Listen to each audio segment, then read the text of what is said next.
नमस्कार, स्वागत है साहित्यिक झरोखा चैनल पर। आज हम करेंगे ओम प्रकाश वाल्मीकि की कहानी 25 चौका 150। तो आइए सार के माध्यम से इस कहानी को जानते हैं। कहानी में नायक की अगर बात करें तो नायक कहानी का सुदीप है, जो कि एक दलित परिवार का बच्चा है। अन्य पात्र हैं इसमें सुदीप के माता पिता हैं, मास्टर फूल सिंह है, मास्टर शिव नारायण और गाँव का चौधरी। इन सभी पात्रों के इर्द गिर्द ये कहानी गुथी हुई है। सुदीप गणित के विषय में बहुत ज़्यादा रुचि रखता है और 25 तक के पहाड़े उसे बहुत अच्छे से याद हैं। कौन याद करवाता है? मास्टर शिव नारायण। जो मास्टर फूल सिंह है, ये कब सहायता करते हैं? जब सुदीप के पिता उसके दाखिले के लिए स्कूल लेकर जाते हैं तो मास्टर फूल सिंह उसका दाखिला कर देते हैं।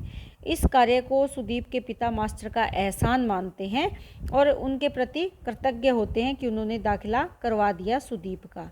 सुदीप काफ़ी पढ़ने में होशियार था और चौथी कक्षा तक पहुँचते पहुँचते उसने 25 तक के सारे पहाड़े याद कर लिए थे और ये पहाड़े याद करवाने में मास्टर शिव नारायण ने उसकी काफ़ी सहायता की थी, क्योंकि वो उसकी लगन और मेहनत से प्रभावित थे। एक बार क्या होता है कि जब सुदीप अपने घर में ऊंचे ऊंचे स्वर में पहाड़े बोल रहा होता है तो पिताजी वहां आ जाते हैं और सुदीप उस समय 25 का पहाड़ा ही बोल रहा होता है। वो जब 25 चौका 100 कहता है तो पिताजी उसे बीच में रोक देते हैं और उसे बताते हैं कि 25 चौका 100 नहीं बल्कि 150 होता है। ये बात सुदीप के मन में ग्रंथि बनकर बैठ जाती है, यानी उसके मन को रास नहीं आती ये बात उसके मन में गांठ की तरह बैठ जाती है, ग्रंथि बन जाती है। सुदीप अपने पिता को कई बार ये समझाने की कोशिश करता है, अपनी किताबें दिखाता है, मास्टर का उदाहरण देता है, लेकिन उसके पिता मानने को तैयार नहीं है। पूछने पर सुदीप के पिता उसे बताते हैं कि एक बार जब तुम्हारी माँ बीमार पड़ी थी तो चौधरी से मैंने 100 रुपये उधार लिए थे। मेरी पत्नी यानी तुम्हारी माँ जब ठीक हो गई तब मैं चौधरी से मिलने के लिए गया और उसके उधार के लिए धन्यवाद कहने के लिए भी सुदीप के पिता चौधरी के पास जाते हैं। तब चौधरी उसे कहते हैं कि 100 रुपये पर 25 रुपये अगर ब्याज लगाया जाए 4 महीने के लिए तो वो 150 रुपये हो गए और अब जो रकम है उसमें से 20 रुपये मैं तुम्हारे लिए कम कर देता हूँ, तो शेष बचे 130 रुपये। तुम मुझे 130 रुपये दोगे जो मैंने तुम्हें उधार दिया था उसके बदले में। और इसीलिए जो सुदीप के पिता हैं वो 25 चौका 150 ही समझते रहे। लेकिन धीरे धीरे सुदीप पढ़ लिख कर सरकारी नौकरी प्राप्त कर लेता है। शहर जाकर वो पढ़ लिख कर शहर चला जाता है और वहाँ पर वो सरकारी नौकरी प्राप्त कर लेता है। वह पहली तनख्वाह लेकर घर आता है। उसी समय ये सारे घटनाक्रम वो याद कर रहा है बस में बैठा हुआ, और घर आकर 25-25 रुपये की 4 ढेरियाँ बनाकर पिताजी को बताता है कि 25 चौका 150 नहीं बल्कि 100 ही होता है। 25-25 रुपये की वो 4 जगह ढेरियाँ बनाता है। 25 रुपये, 25 रुपये, 25 रुपये और 25 रुपये, अगर चारों को जोड़ दिया जाए तो ये 100 रुपये ही बनते हैं। तो पिताजी को समझ में आता है कि सुदीप सही कह रहा था। इससे सुदीप के पिताजी को ये बात समझ में आ जाती है कि चौधरी ने उसके साथ धोखा किया था। ये बात सुदीप के पिताजी को बहुत ही ज़्यादा दुखदाई लगती है कि कैसे चौधरी इतने सालों तक उसे लूट रहा था। इसके साथ अगर देखें इस कहानी का मुख्य उद्देश्य क्या है, इस कहानी में जो सवर्ण या उच्च वर्ग के अमीर लोग हैं उनकी थोथी उदारता के नीचे, थोथी उदारता कैसे, यानी खाली उदारता का भाव केवल दिखाते हैं, केवल नकलीपन है वो। क्योंकि चौधरी ने भी तो क्या किया था, सुदीप के पिता के प्रति उदारता का भाव दिखाया कि मेरा हृदय बहुत उदार है, इसीलिए मैं तुम्हारी पत्नी की सहायता के लिए या पत्नी के इलाज के लिए मैं तुम्हें 100 रुपये दे रहा हूँ।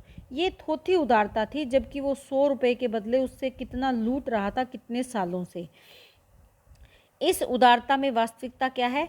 शोषण की प्रवृत्ति, यानी उनकी शोषण की आदत, कैसे निम्न वर्ग को शोषित किया जाए, उससे लूट लिया जाए, तथा दलित वर्ग द्वारा उस शोषण को अपनी नियति मानकर, जो दलित या गरीब वर्ग है, दलित का मतलब जो जिसका दलन किया गया हो, जिसको दला गया हो, कुचला गया हो, उस वर्ग द्वारा उस शोषण को, जो अमीर लोगों के द्वारा शोषण किया जाता है, वो उसे अपनी नियति मान लेते हैं कि हमारी किस्मत में ही ये लिखा है, हमारी किस्मत में ही शोषित होना लिखा है, सहते चले जाने की व्यवस्था को उजागर किया है।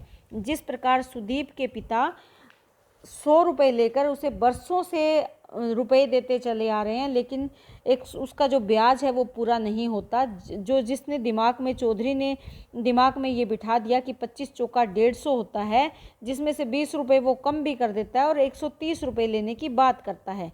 जो पैसा सुदीप के पिता नहीं चुका पा रहे थे, वो पैसा सुदीप के पिता ने लिया ही नहीं, और उनकी उधार को वो अपनी नियति मान लेते हैं कि हमारी तो किस्मत में यही लिखा है कि बड़े लोगों से उधार लें और उससे अपना जीवन चलाएं, और उनका जो कर्ज है वही चुकाते चुकाते अपना जीवन पूरा भी कर लें, या अपने जीवन की इसी को नियति मानकर वो अपना जीवन जीते रहते हैं। तो इसमें सुदीप बस में बैठा है, सरकारी बस है, वो सरकारी नौकरी सुदीप को लग गई है, और नौकरी में पहली तनख्वाह जब उसे मिलती है तब वो अपने माता पिता से मिलने के लिए गांव में वापस आता है, और उस बस में भी कंडक्टर जो व्यवहार करता है वो सुदीप को काफ़ी बुरा लगता है। कंडक्टर जो गांव के लोगों के साथ व्यवहार करता है वो सुदीप के मन को आहत करता है, और उसी व्यवहार को देखकर सुदीप पुरानी बातों में खो जाता है, यानी वो दिन, पुराने दिन, उसके बचपन के दिन याद आने लगते हैं। ये जो कहानी का घटनाक्रम है या कथानक है, ये वैसे तो एक लघु कथानक है, लेकिन सुदीप के अगर दृष्टि से देखें तो सुदीप के बचपन से लेकर सुदीप के नौकरी लगने तक की घटना है इसमें, लेकिन ये घटना सुदीप के माध्यम से व्यक्त की गई है, इसीलिए जो कथानक है वो बहुत ज़्यादा लंबा नहीं है, बल्कि कहानी के हिसाब से देखें तो बहुत ही अच्छा और सुंदर कथानक इन्होंने लिया है, जो तत्कालीन सामाजिक व्यवस्था पर करारा प्रहार भी करता है। तो आज हमने किया 25 चौका 150 कहानी का सार। उम्मीद करती हूँ कि आप इसे बहुत अच्छे से समझ पाए हो। बहुत बहुत धन्यवाद।